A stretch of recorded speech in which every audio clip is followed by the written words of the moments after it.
میں پیش کرتا ہوں، اس کے بعد پھر آپ پیش کروں گا.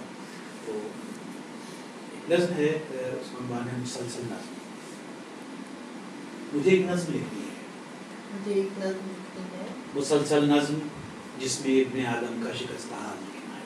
واہ واہ، مجھے کچھ زخم لکھنے ہیں، واہ واہ، مجھے کچھ زخم لکھنے ہیں، بہت گہرے تر و تازہ، جنہیں گزری ہوئی صدیوں کا مرہم بھی ابھی تک بھر نہیں پایا. واہ واہ واہ، مجھے کچھ درد لکھنے ہیں، مجھے کچھ درد لکھنے ہیں، مجھے کچھ درد لکھنے ہیں. واہ واہ، زمیں کے اور زمین پر بسنے والے بے زمینوں کے کچھ ایسے درد لکھنے ہیں جنہیں میں نے کبھی لکھنے کی ہمت آج سے پہلے نہیں کی تھی. واہ. مجھے کچھ جرم لکھنے ہیں، مجھے کچھ جرم لکھنے ہیں، مجھے کچھ جرم لکھنے ہیں، مہذب جرم جو ثابت نہیں ہوتے، واہ واہ واہ، کہ اب وہ جرم کے زمرے میں بھی شامل نہیں ہوتے، واہ، کہ اب وہ جرم کے زمرے میں بھی شامل نہیں ہوتے، سماجی قدر بنتے جرم جو تہذیب میں اور ضابطے کے مرتبے پر. واہ واہ واہ، بہت اچھے، مجھے کچھ خواب لکھنے ہیں، بہت اچھے، بہت اچھے، خوشی کے خواب جن کو سوچتی آنکھیں بہت محنت سے بنتی ہیں، واہ واہ واہ، وہ جن کا آسماں سے آنے والے سب صحیفے احترام ذکر کرتے ہیں، واہ واہ، مگر تعبیر جن سے دور رہتی ہے. واہ، مجھے یہ زخم، آخری حصہ نظم کا، مجھے یہ زخم، سارے درد، مہذب جرم اور بے تعبیر خوابوں کی کہانی ایک مسلسل نظم میں لکھنے کی خواہش تھی، مگر یہ سوچ کر میں نے قلم انداز کر ڈالا، مگر یہ سوچ کر میں نے قلم انداز کر ڈالا کہ ایسی ہر کہانی ایک مسلسل نظم کو جاری تو کر دے گی مگر اس نظم کی پھر آخری لائن نہیں ہوگی. واہ، مگر اس نظم کی پھر پھر آخری آخری لائن نہیں، بہت مجھے کچھ نظم، مجھے ایک نظم لکھنی ہے. بہت اچھے، بہت اچھے، تو یہ نظم میں نے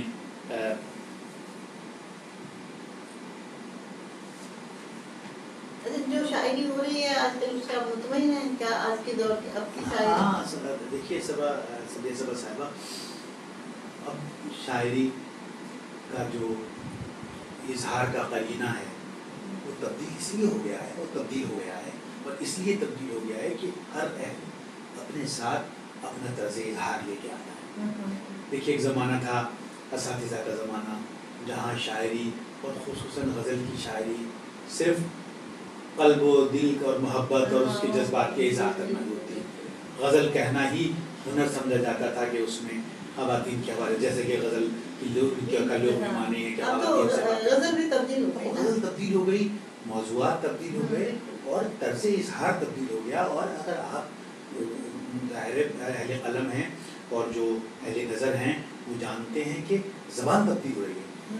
جب زبان تبدیل ہوتی ہے تو وہ اس کا بیانیہ تبدیل ہو جاتا ہے. اب جو تشبیہات، جو علامتیں، جو استعارے کسی زمانے میں بالکل ناقابل اظہار سمجھے جاتے تھے، آج وہ اظہار میں آ رہے ہیں، لوگ ان کو باندھ رہے ہیں اور ان کو پذیرائی بھی مل رہی ہے. اسی طرح اب تو قبول کر لیا نئے موضوعات کو، بلکہ اب پرانی چیزوں کو اتنا وہ جو حسن کی تعریف یہ وہ جو تھے وہ خود بخود آبسلیٹ لگتی ہے نا. وہ ایسا لگتا ہے کہ جیسے اب ہم کوئی 60 کے عشرے کی یا 70 کے عشرے کی شاعری سن رہے ہیں یا اس سے بھی پہلے کی.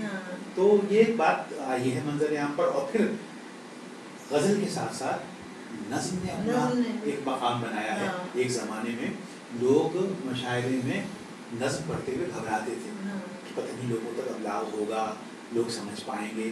لیکن اب بعض اوقات میں نے یہ دیکھا کہ اتنی عمدہ نظمیں لوگوں نے پیش کی کہ نظم کی ہر سطر پر، ہر مصرے پر غزل کے شعر کی طرح لوگوں نے اور ایسا ہو رہا ہے موضوعات. اور آپ جب سمجھتی ہیں اس بات کو کہ غزل کے شعر میں 2 مصروں میں آپ کو پوری بات کہنی پڑتی ہے، ظاہر ہے وہ بات آپ اختصار سے ہی کہہ سکتے ہیں. لیکن نظم پہلی سطر سے آخری سطر تک چاہے وہ 4-5 مصروں کی 4-5 لائنوں کی نظم ہو یا 4000 مصروں کی نظم ہو، وہ ایک بیانیے کی ایک اکائی کی طرح بیان ہوتی ہے، ایک موضوع کو پورے تفصیل سے بیان کرتی ہے. تو اسی لیے یہ کہا گیا کہ نظم جو ہے وہ عالمی صنف سخن ہے، غزل علاقائی اور لسانی صنف سخن ہے. صرف اردو میں لکھی جاتی ہے، لے دے کے فارسی میں لکھی جاتی ہے یا اس میں عربک میں لوگ. اچھا میں تو لکھتی، مجھے تو کافی وسعت نظر آتی ہے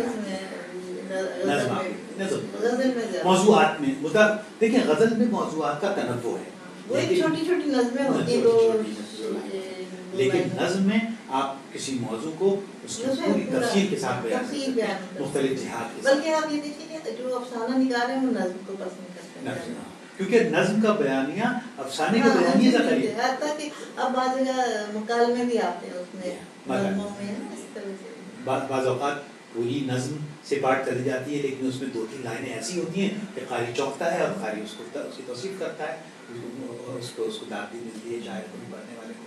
تو یہ عالمی شاعروں میں میں نظمیں زیادہ پڑھی جاتی ہیں، امجد اسلام جی امجد پڑھتے ہیں، امجد سامد پڑھتے ہیں اور بہت سے شعراء پڑھتے ہیں. تو گویا نظم کو قبولیت کا درجہ ہے، گو کہ ایک زمانے میں بڑی مخالفت ہوئی. میں نے ایک نام لے دیا لیکن یہ تو بہت سارے ہیں، جی احمد فراز ہیں، بہت سارے لوگ پڑھتے ہیں، بہت سے لوگ نظم پڑھتے ہیں، بہت سے لوگ، اور ان کی اتنی مشہور اور کافی شاعری مطلب آگے کی طرف جا رہی ہے، یہ نہیں کہہ سکتے کہ رک گئی ہے، نہیں کہہ سکتے. اس کے موضوعات بھی بدل رہے ہیں، حیت بھی بدل رہی ہے. یہ ایسا ہے آپ کس میں آسانی، آپ کو کیا اچھی لگتی ہے زیادہ؟ اصل میں خیال، بعض اوقات خیال جب ہمارے ذہن میں یا لکھنے والے کے ذہن میں آتا ہے تو وہ اپنے ساتھ اس کا طرز اظہار لے کے آتا ہے. بعض اوقات کوئی خیال ہے اس کے منہ اس میں پتہ نہیں کوئی شاعر کا یہ ذاتی معاملہ ہے، بلڈنگ فالٹ ہے کہ وہ کہتا ہے، سمجھتا ہے کہ اس خیال کو میں نظم نہیں باندھوں گا بھائی، اور اس کی طبیعت اسی طرف مائل ہو جاتی ہے. اسی طرح غزل کے شعر میں کوئی بات ایسی ہوتی ہے آپ سوچتے ہیں کہ اس میں تو غزل ہی ہوگی بھائی، اسے مطلع سے لے کے اور مقطع تک میں 7 شعر 9 شعر 13 شعر میں اس میں غزل کی فارم میں کہہ سکتا ہوں. تو میرا خیال ہے کہ موضوع جو ہے وہ جڑ کے آتا ہے سیلف کے ساتھ آپ کے ذہن میں، شاید لکھنے والے کے ذہن میں، اور وہ مین ٹو مین ویری کرتا ہے. کوئی خیال، وہی خیال میرے ذہن میں آئے اور میں میرا جی کرے گا کہ میں اسے غزل میں باندھوں، لیکن ممکن ہے کہ وہی خیال آپ کے ذہن میں آئے تو پتہ نہیں کیوں آپ کا طبیعت کی ویریشن سے وہ کہیں گے، آپ کہیں گے نہیں میں تو نظم میں باندھ سکتی ہوں، اس کو میں باندھوں گی، میری طبیعت ہی اس طرف مائل ہے. تو یہ طبیعت جو ہے نا وہ ایک بڑا میٹر کرتی ہے. اتنا وقفے آ جاتے ہیں شاعری لکھنے میں، آپ کے ساتھ بھی ایسا ہوتا ہے؟ ایسا ہوتا ہے، اور کبھی ایسے ہوتا ہے کہ اتنی جلدی سے لکھی جاتی ہے کہ آپ حیران رہے کہ اتنی اچھی نظم یہ غزل اتنی اچھی مطلب تھوڑے سے ٹائم میں لکھی گئی. لیکن شاعری کے میرا خیال ہے، اس سے کوئی اس سے اختلاف بھی کر سکتا ہے کہ شاعری کیفیت اور آپ نے اوپر کسی چیز کے وارد ہو جانے کا نام ہے. بعض اوقات وہ کیفیت اگر آپ پر سال بھر نہیں آئی تو آپ سال بھر ایک شعر کیا مصرع بھی لکھ سکتے ہیں. آپ سمجھیں گے پتہ نہیں مجھے کیا ہو گیا میں نہیں لکھ پا رہا. اچھا یہ بڑے بڑے شعراء پہ یہ کیفیت آ جاتی ہے. تو یہ ایک کیفیت کا نام ہے اچھی شعر کا. اور کرافٹ مین شپ ایک ہوتی ہے کہ آپ تکے سے تکا ملا لیں اور لفظ بٹھا کے اور جمع کر لیں. وہ شاعری وہ آمد کی شاعری کہلائے گی، آمد کی شاعری نہیں کہلائے گی. لیکن یہ ہوتا ہے کہ جیسے ہم جو وقفہ ایک ہوتا ہے نا اس کے بعد جب آپ لکھنا شروع کریں تو بہت لکھا جاتا ہے، ایک دم ابالا جاتا ہے، ایک دم اتنا لکھا جاتا ہے. وہ جو چیزیں آپ کے اندر آپ کے کمپیوٹر میں جذب ہو رہی ہوتی ہیں وہ مطلب اندر سے ایسے پھوٹتی ہیں نا، بالکل قدرتی ہے یہ مجھے لگتا ہے. اور یہ کسی کے ساتھ زیادہ ہوتا ہو کسی کے ساتھ کم. لیکن مجھے ایک کوئی صاحب بتا رہے تھے کہ اپنی پچھلی شاعری کو بہتر کرتے رہنا چاہیے، وقفے میں نہیں جانا چاہیے بہت زیادہ، بلکہ اپنی پچھلی شاعری کو دیکھنا چاہیے. بہت اچھی بات جس نے بھی کہی، اس لیے کہ ہم اگر اپنے اشعار کو کسی ایسے شعر کو جو ہم نے 15 سال پہلے کہا تھا اس کو 15 سال بعد پڑھیں یا کسی غزل کو تو ہمیں محسوس ہوگا کہ ہمیں اس میں کچھ تبدیلی کرنے کی ضرورت ہے. اس لیے محسوس ہوگا کہ 15 سال پہلے ہمارا شعور کسی اور لیول پر تھا. آج 15 سال کے بعد زندگی کو برتنے کے بعد، مطالعے کے بعد، مشاہدے کے بعد، بچ کے صبح کے بعد ہم کچھ ڈیولپ ہو گئے ہیں. تو ہمیں چاہیے کہ یہ بات اب کچھ کمزور لگ رہی ہے، اس کو ہم کچھ اور بہتری لا سکتے ہیں. تو یہ ایک اچھا رویہ ہے کہ ہم اپنی شاعری کو ہی بہتر کرنے کی کوشش کرتے رہیں. تو اب کچھ سنائیے آپ. میں ایک غزل گزشتہ دنوں مشاعرے میں پڑھتا رہا ہوں، مجھے یاد آ رہی ہے. تو وہ اس کتاب میں بھی نہیں ہے، وہ آنے والی کتاب میں، وہ انشاءاللہ آنے والی کتاب میں میری کوشش ہوگی کہ میں اس کو شامل کروں. کہ آنا انہیں نہیں، غزل کا مسئلہ ہے کہ آنا انہیں نہیں تو بلانے سے فائدہ، آنا انہیں نہیں تو بلانے سے فائدہ، کم ظرف دوستوں کو منانے سے فائدہ. آنا انہیں نہیں تو منانے سے فائدہ، کب ظرف دوستوں کو منانے سے فائدہ، اور آیا نہیں جو ملنے حقیقت میں آج تک، آیا نہیں جو ملنے حقیقت میں آج تک، اس کا ہمارے خواب میں آنے سے فائدہ، اس کا ہمارے خواب میں آنے سے فائدہ، آیا نہیں جو ملنے حقیقت میں آج تک، اس کا ہمارے خواب میں آنے سے فائدہ، اور جن مسئلوں کے حل پہ نہیں اپنا اختیار، جن مسئلوں کے حل پہ نہیں اپنا اختیار، ان مسئلوں میں خون جلانے سے فائدہ، ان مسئلوں میں خون جلانے سے فائدہ، اور قائم نہ رکھ سکیں جو بھرم اپنی قوم کا، قائم نہ رکھ سکیں جو بھرم اپنی قوم کا، ان لیڈروں کو سر پہ بٹھانے سے فائدہ، قائم نہ رکھ سکیں جو بھرم اپنی قوم کا، ان لیڈروں کو سر پہ بٹھانے سے فائدہ، اور تعبیر کی اگر نہیں کرنی ہے جستجو، تعبیر کی اگر نہیں کرنی ہے جستجو، پھر خواب ڈھونڈ ڈھونڈ کے لانے سے فائدہ، تعبیر کی اگر نہیں کرنی ہے جستجو، پھر خواب ڈھونڈ ڈھونڈ کے لانے سے فائدہ، اور سن کر جسے ذرا نہ طبیعت ہوئے قرار، سن کر جسے ذرا نہ طبیعت ہوئے قرار، محفل میں وہ کلام سنانے سے فائدہ ہے، محفل میں وہ کلام سنانے، اور آخری شعر اس غزل کا کہ سب غم زدہ ہیں، سب کو یہاں پاس ضبط ہے، سب غم زدہ ہیں، سب کو یہاں پاس ضبط ہے، پھر اپنا غم سنا کے رلانے سے فائدہ، آنا انہیں نہیں، تو سب غم زدہ ہیں، سب کو یہاں پاس ضبط ہے، پھر اپنا غم سنا کے رلانے سے فائدہ، آنا انہیں نہیں تو بلانے سے فائدہ، کب ظرف دوستوں کو منانے سے فائدہ۔ اور ایک غزل کی چند اشعار میں اور چاہوں گا کہ اسی تسلسل میں میں اپنے آپ کے سننے والوں کو اور جو آپ کے اس پروگرام کو پسند کرتے ہیں وہ پیش کروں کہ جو ہم خوشی کو خسارہ سمجھنے لگتے ہیں، جو ہم خوشی کو خسارہ سمجھنے لگتے ہیں تو غم کو اپنا سہارا سمجھنے لگتے ہیں، جو ہم خوشی کو خسارہ سمجھنے لگتے ہیں تو غم کو اپنا سہارا سمجھنے لگتے ہیں، کسی کو دور سمجھتے ہیں دسترس سے اگر، کسی کو دور سمجھتے ہیں دسترس سے اگر تو اپنے آپ کو تارا سمجھنے لگتے ہیں، کسی کو دور سمجھتے ہیں دسترس سے اگر تو اپنے آپ کو تارا سمجھنے لگتے ہیں، اور کبھی فریب محبت سے دل بچاتے ہیں، کبھی فریب محبت سے دل بچاتے ہیں، کبھی اسی کو کنارہ سمجھنے لگتے ہیں، کبھی فریب محبت سے دل بچاتے ہیں، کبھی اسی کو کنارہ لگتے ہیں، اور ذرا خلوص سے دشمن نظر ملائے تو ہم، ذرا خلوص سے دشمن نظر ملائے تو ہم قصور اپنا ہی سارا سمجھنے لگتے ہیں، ذرا خلوص سے دشمن نظر ملائے تو ہم قصور اپنا ہی سارا سمجھنے لگتے ہیں، اور ہم اس کمال سے دیتے ہیں خواب کی تعبیر، ہم اس کمال سے دیتے ہیں خواب کی تعبیر، وہ اپنا خواب ہمارا سمجھنے لگتے ہیں۔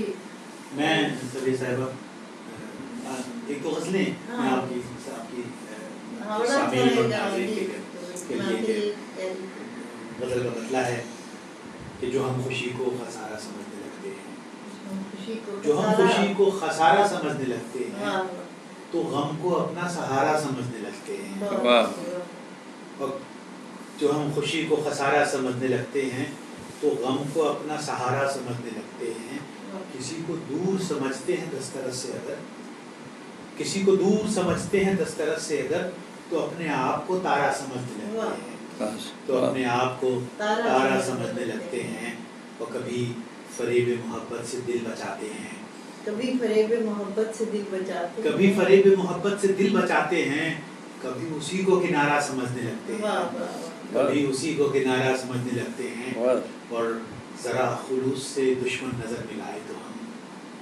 ذرا خلوص سے دشمن نظر ملائے تو ہم قصور اپنا ہی سارا سمجھنے لگتے ہیں، ذرا خلوص سے دشمن نظر ملائے تو ہم قصور اپنا ہی سارا سمجھنے لگتے ہیں، اور ہم اس کمال سے دیتے ہیں خواب کی تعبیر، ہم اس کمال سے دیتے ہیں خواب کی تعبیر، وہ اپنا خواب ہمارا سمجھنے لگتے ہیں، ہم اس کمال سے دیتے ہیں خواب کی تعبیر، وہ اپنا خواب ہمارا سمجھنے لگتے ہیں، اور آخری شعر اس غزل کا کہ غزل میں ذکر ہمارا وہ جب نہیں کرتے، غزل میں ذکر ہمارا وہ جب نہیں کرتے تو ہم اسے بھی اشارہ سمجھنے لگتے ہیں.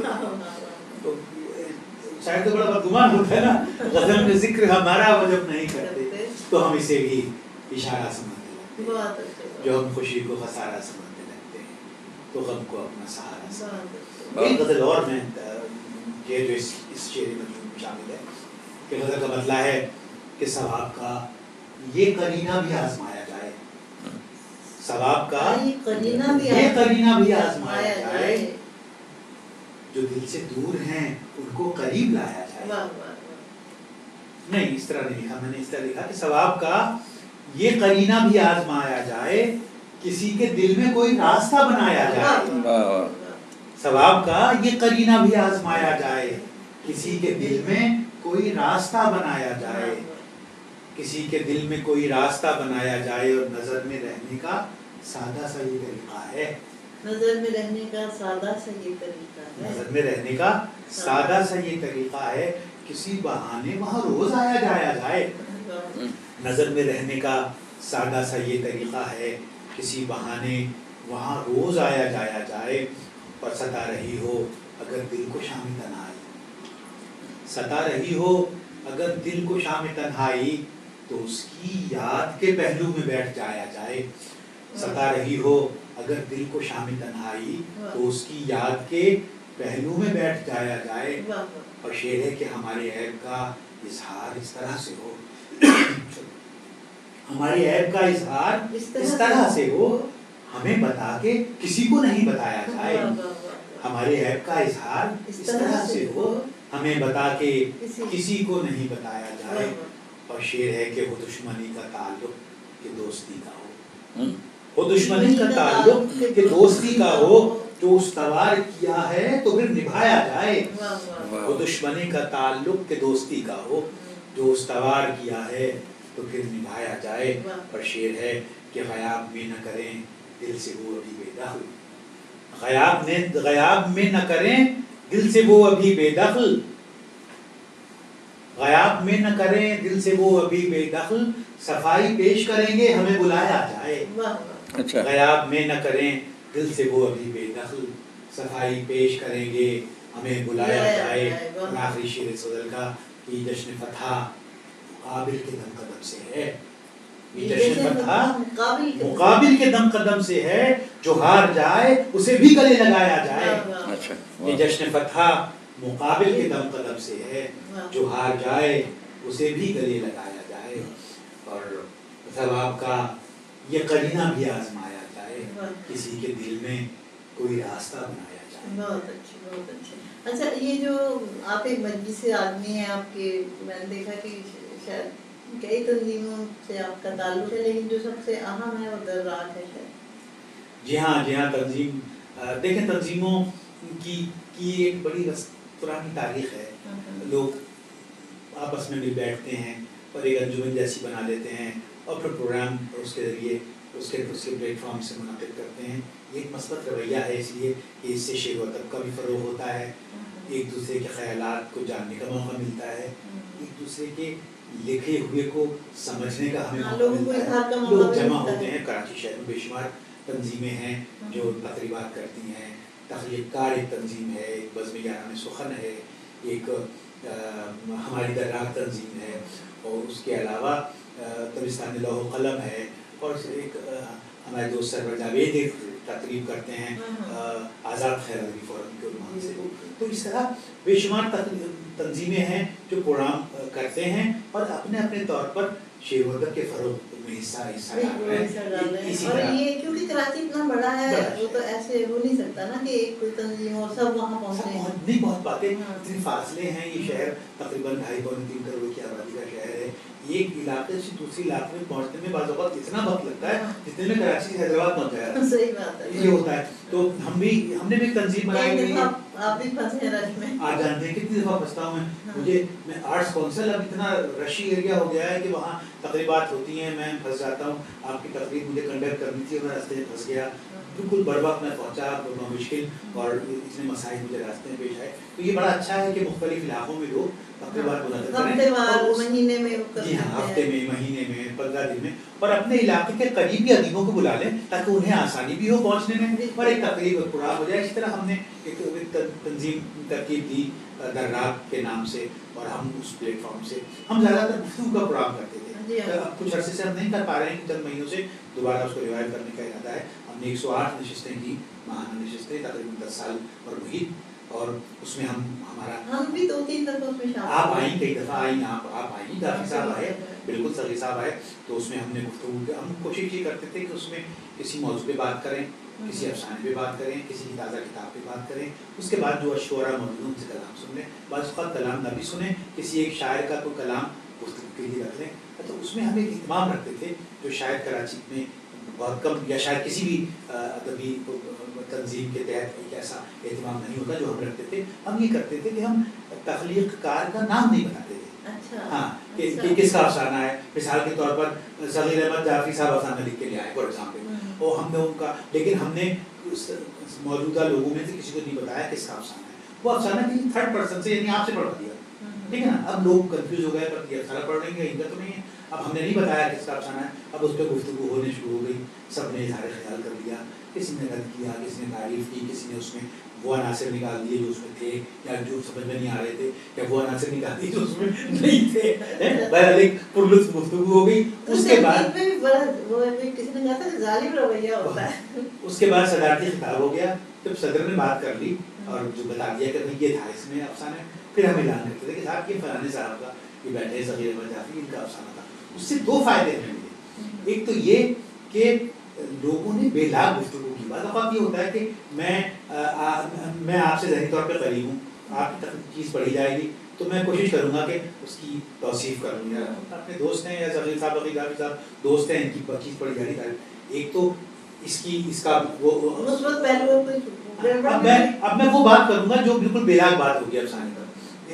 ایک بات یہ. دوسری بات یہ کہ جب لوگوں کو پتہ نہیں ہوگا کہ کس کی تخلیق ہے تو اس میں یاری دوستی نبھانے کا بھی موقع نہیں مل پائے گا لوگوں کو، اور پھر بلا گفتگو سامنے آئے گی کہ بھائی واقعی اس تخلیقات میں کیا ہے. اور اس میں تو بعض اوقات یہ ہوا کہ جونیئر سینئر کے حوالے سے بھی بہت سے معاملات سامنے آئے. ایک مرتبہ یہ ہوا، میں آپ کو واقعہ بتاؤں پھر بات آگے بڑھائیں گے، کہ ہم نے ایک بہت سینئر شاعر، اب دنیا میں نہیں ہے، انہوں نے کہا کہ سلمان ہماری غزل رکھو اس میں. میں نے کہا ارے آپ تو استاد آدمی ہیں، آپ کی غزل. کہنے نہیں، ہم چاہتے ہیں رکھو.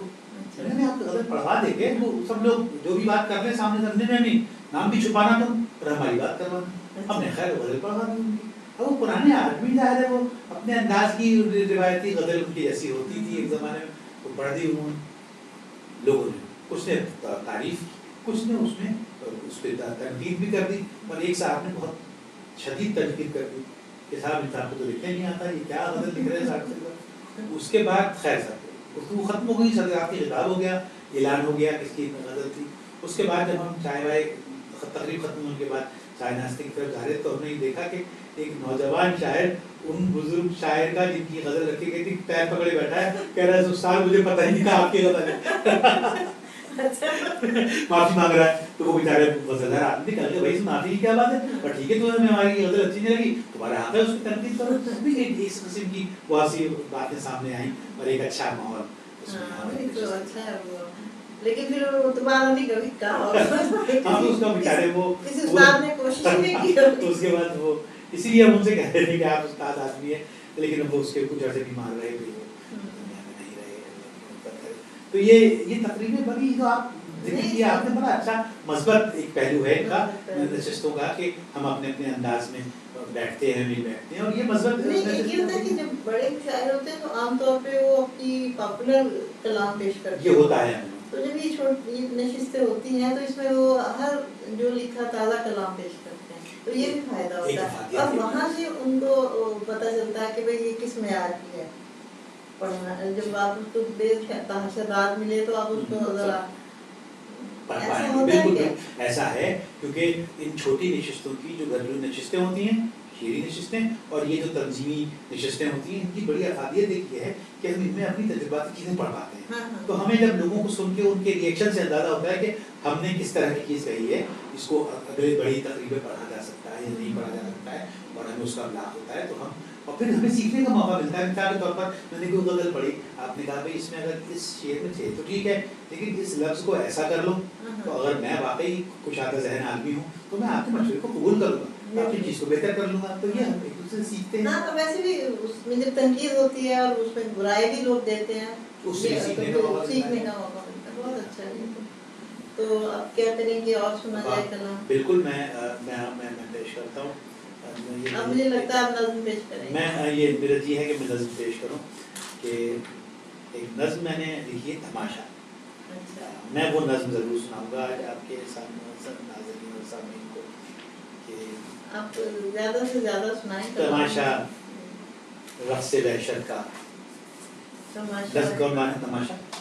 تماشا رقص وحشت کا، تصور خیر و شر کا، اس جہاں میں سب کا اپنا ہے. کہیں دھوکہ دہی سچی، کہیں جھوٹی وفاداری.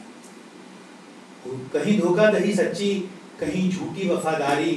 حصول زر کی سرگرمی، فروغ ذات کی خواہش ہر ایک جذبے پہ حاوی ہے. فروغ ذات کی خواہش ہر ایک جذبے پہ حاوی ہے. محبت کی کہانی، انسیت کی ریت پہ ٹپکا ہوا آنسو. محبت کی کہانی، انسیت کی ریت پہ ٹپکا ہوا آنسو. عقیدت کا تماشا، مصلحت کے باب میں پکی ریاکاری. عقیدت کا تماشا، عقیدت کا محبت کی کہانی، انسیت کی ریت پہ ٹپکا ہوا آنسو. عقیدت کا تماشا، مصلحت کے باب میں پکی ریاکاری. اور رفاقت بوجھ ہو تب بھی سماجی قدر کہہ کے ہم روایت کے تسلسل میں کسی زنجیر کی صورت پہنتے ہیں اور اپنے صبر کی حد تک اسی میں قید رہتے ہیں. یہاں روایت رفاقت بوجھ ہو تب بھی سماجی قدر کہہ کے ہم روایت کے تسلسل میں کسی زنجیر کی صورت پہنتے ہیں اور اپنے صبر کی حد تک اسی میں قید رہتے ہیں. یہاں سچ بولنا کارے پیغمبر ہے. یہاں بے مصلحت وہ طفل ہے جس نے ابھی کچھ بولنا سیکھا نہیں ہے. نگاہیں تولنا سیکھا نہیں ہے. ابھی دیکھے نہیں جس نے کسی بھی ٹی وی چینل سے حسد، بغض و عداوت، خود پرستی سے بھرے کردار والے وہ ڈرامے جو فسانے سے حقیقت بن رہے ہیں. جو فسانے سے حقیقت بن رہے ہیں. یہاں سچ بولنا کارے پیغمبر ہے. یہاں بے مصلحت وہ طفل ہے جس نے ابھی کچھ بولنا سیکھا نہیں ہے. نگاہیں تولنا سیکھا نہیں ہے. ابھی دیکھے نہیں جس نے کسی بھی ٹی وی چینل سے حسد، بغض و عداوت، خود پرستی سے بھرے کردار والے وہ ڈرامے جو فسانے سے حقیقت بن رہے ہیں. ہم اس مشکل کے قیدی ہیں. ہم اس مشکل کے قیدی ہیں کہ اب ہر سوچنے ہم اس مشکل کے قیدی ہیں کہ اب ہر سوچنے والا خود اپنی ذات سے آگے کوئی مرکز نہیں رکھتا. نظر ہم اس مشکل کے قیدی ہیں کہ اب ہر سوچنے والا خود اپنی ذات سے آگے کوئی مرکز نہیں رکھتا. نظر میں خود پرستی کی چمک جیسے اندھیرے میں کسی بلی کی روشن آنکھ کی پتلی. نظر میں خود پرستی کی چمک جیسے اندھیرے میں کسی بلی کی روشن آنکھ کی پتلی. یہ ایک دوہری اذیت ہے، عجب طرفہ تماشا ہے. آخری حصہ نظم کا. یہ ایک دوہری اذیت ہے، عجب طرفہ تماشا ہے کہ اپنے قریہ دانش کی چوکھٹ پر خود اپنی خواہشوں کے جال میں الجھے. تماشا کرنے والے ہم، تماشا ناپسندیدہ نظر سے دیکھنے والے بھی ہم ہی ہیں. تماشا ناپسندیدہ نظر سے دیکھنے والے بھی ہم ہی ہیں. تماشا رقص وحشت کا، تصور خیر و شر کا، اس جہاں میں سب کا. اچھا اب مجھے آپ یہ بتائیں کہ یہ ہمارے یہاں نقاد کم ہو رہے ہیں یا پورے ادب میں یعنی افسانے میں سے نقاد کی کمی ہے، یا یہ وہ چھوٹی یہ کیونکہ یہ جو تبصرے ہوتے ہیں یہ میں کتابوں کے یہ پڑھتی ہوں، مضامین جو لکھے ہوئے ہوتے ہیں وہ اس میں دوستیاں زیادہ چلتی ہوتی ہیں. مطلب وہ نہیں ہوتا کہ جو اصلی کسی کا جوہر ہے، خوبی ہے، اسے اجاگر کریں گے. اسے مجھے ایسا لگتا ہے کہ محنت نہیں ہو رہی اس میں نقاد کی. بالکل میں آپ کا تجزیہ بالکل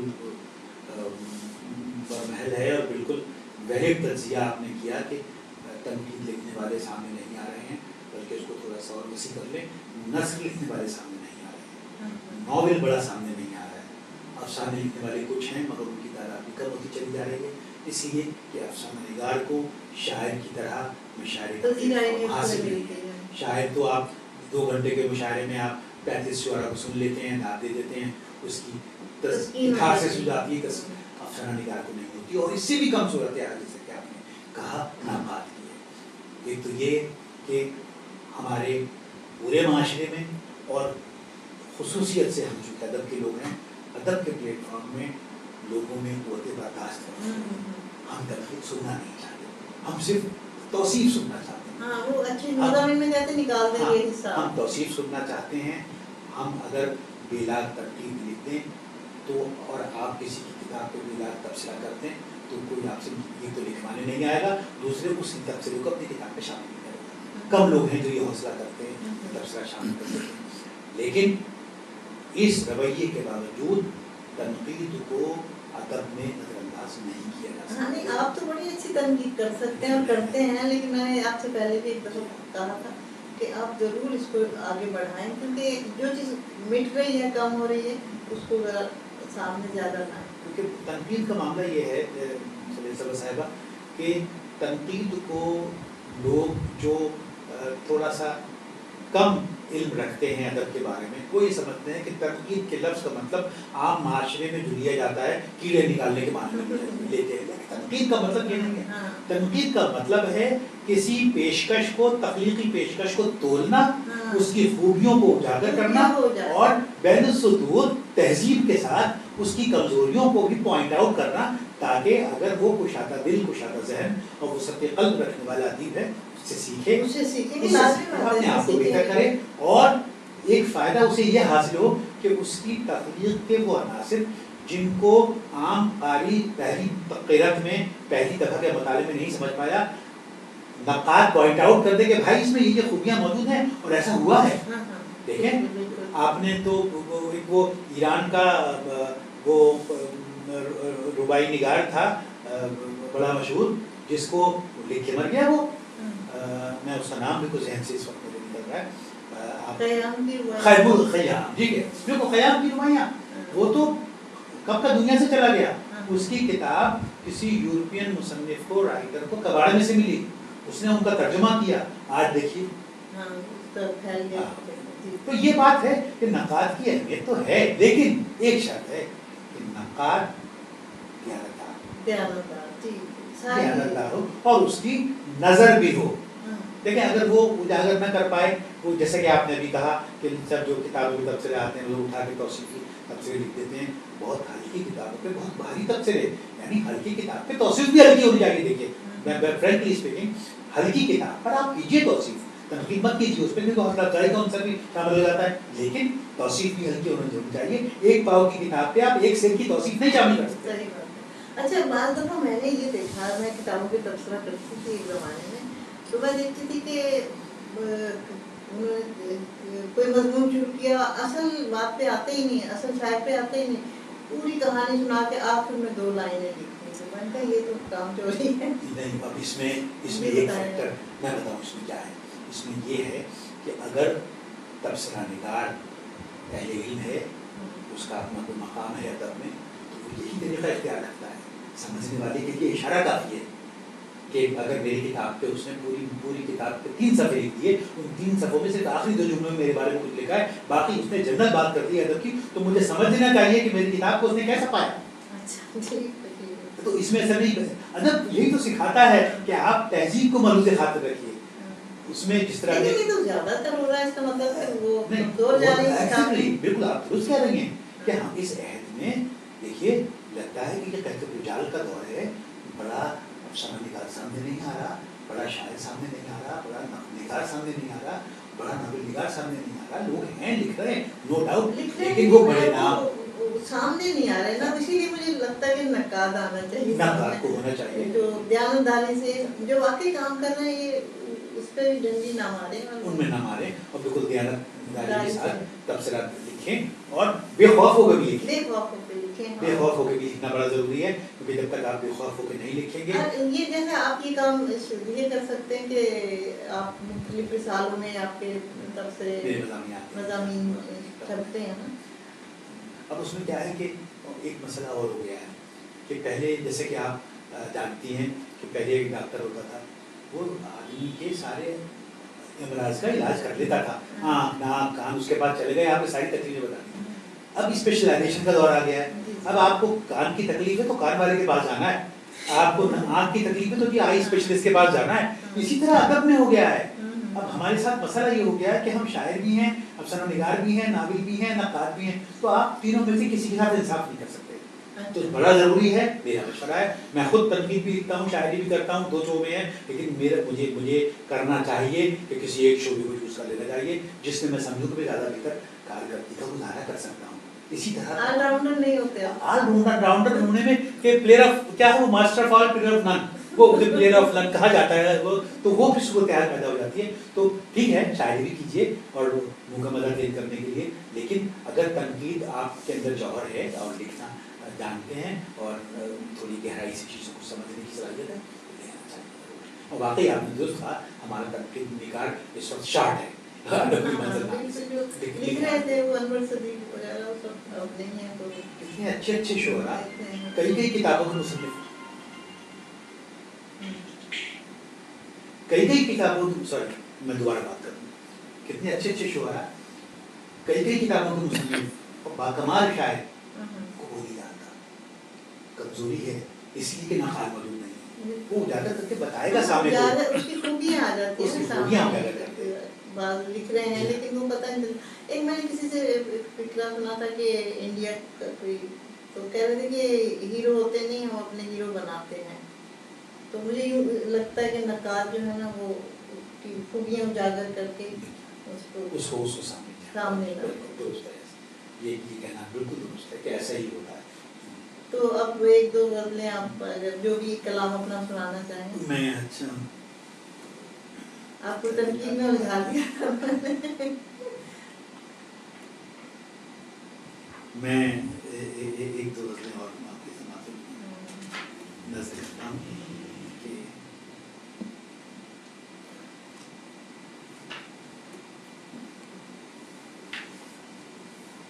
تیور بدل گئے کبھی لہجہ بدل گیا. تیور بدل گئے کبھی لہجہ بدل گیا. تیور بدل گئے کبھی لہجہ بدل گیا، بدلا جو دل تو خون کا رشتہ بدل گیا. بدلا جو دل تو خون کا رشتہ بدل گیا. رفتار زندگی کے تغیر کی دیکھیے، رفتار زندگی کے تغیر کی دیکھیے، جھپکی تھی آنکھ اور نظارہ بدل گیا. رفتار زندگی کے تغیر کی دیکھیے، جھپکی تھی آنکھ اور نظارہ بدل گیا. سب ہیں سفر میں اور کسی کو خبر نہیں، سب ہیں سفر میں اور کسی کو خبر نہیں. منزل بدل گئی ہے کہ رستہ بدل گیا، منزل بدل گئی ہے کہ رستہ بدل گیا. اور شعر ہے کہ یہ زندگی کی ناؤ کی قسمت کا حال ہے، یہ زندگی کی ناؤ کی قسمت کا حال ہے. طوفان سے بچی تو کنارہ بدل گیا، یہ زندگی کی ناؤ کی قسمت کا حال ہے. طوفان سے بچی تو کنارہ بدل گیا. اور ہم دونوں اپنی اپنی انا پر اڑے رہے، ہم دونوں اپنی اپنی انا پر اڑے رہے. اور اس میں یہ ہوا، ہم دونوں اپنی اپنی انا پر اڑے رہے، اور اس میں یہ ہوا کہ زمانہ بدل گیا. ہم دونوں اپنی اپنی انا پر اڑے رہے اور اس میں یہ ہوا کہ زمانہ بدل گیا. اور آخری شعر صدر کا کہ مجھ کو بتا دیا ہے یہ انجم شناس نے، مجھ کو بتا دیا ہے یہ انجم شناس نے، حق میں جو آپ کے تھا ستارہ بدل گیا، حق میں جو آپ کے تھا ستارہ بدل گیا. تیور بدل گئے کبھی لہجہ بدل گیا، بدلا جو دل تو خون کا رشتہ بدل گیا. بدلا جو دل تو خون کا رشتہ بدل گیا. بہت اچھا، اچھی شاعری آپ سنا رہے ہیں. شکریہ.